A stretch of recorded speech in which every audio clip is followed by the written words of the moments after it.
probably in 5 years from now, the majority of people is going to wear some kind of wearable technology, and probably the largest amount of it would be garments. Because as we see all the technologies becoming smaller and smaller and more power efficient, then it's going to be much easier to integrate it into a fabric of any garment, and then just have this product on the market, mass manufactured as normal clothing is right now. I don't think 5 years is enough time actually for a new technology to evolve and become mass market. So I think in 5 years' time, wearable technology still won't be on every single person on the street. So if you think about a technology like iPhone and Android, those have been around for a little longer than 5 years, but we still think of them as really new and really fresh. So I think wearable technology will become more prevalent and more sophisticated and more useful. But I think for mass adoption, we're looking more at 10 years.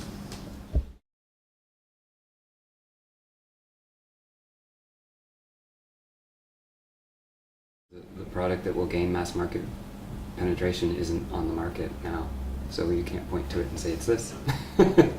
Yeah, I mean, because for example, when we launched the Hug shirt and it was just a concept, and we had only 2, and they were awarded by Time magazine as the best inventions of the year, 3 million people tried to buy one. On our website. The day after. And I mean, they crashed the site multiple times. And I mean, we were like, oh, there is interest for this kind of wearable technology. And I mean, that was like back in 2006. So, and I think, I mean, it takes us very long to do like all the wash tests and make sure it can be mass manufactured. So it's going to be out before the end of the year. But I mean, I think this is the kind of thing that really fascinates people. So right now, I don't see people being extremely fascinated by wristbands. So I think it's something that should be really in the form of a garment. So we just have to hurry and bring it out.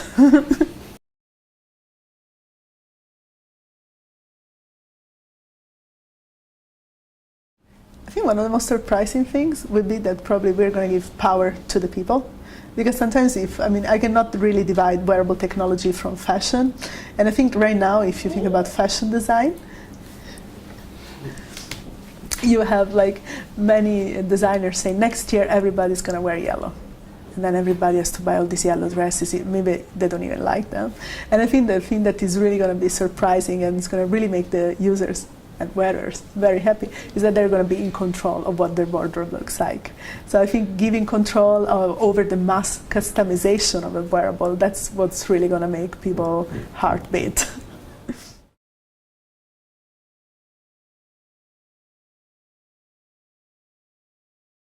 I think what is holding them back right now, that is like this idea that the design is trying to catch sort of multiple user groups at the same time, trying to generalize what it should look like.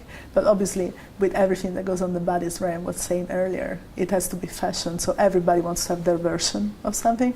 So I think that the exceeding standardization is something that is holding wearables back, because everybody wants to look different. Products that lack adequate interaction design will hold back the products, because I think you see that a lot of new technology is driven by young, connected people, and they're very sophisticated in their choices about how technology works, and if it doesn't work or has bugs or has design flaws, it's quickly rejected. And so the design is incredibly important.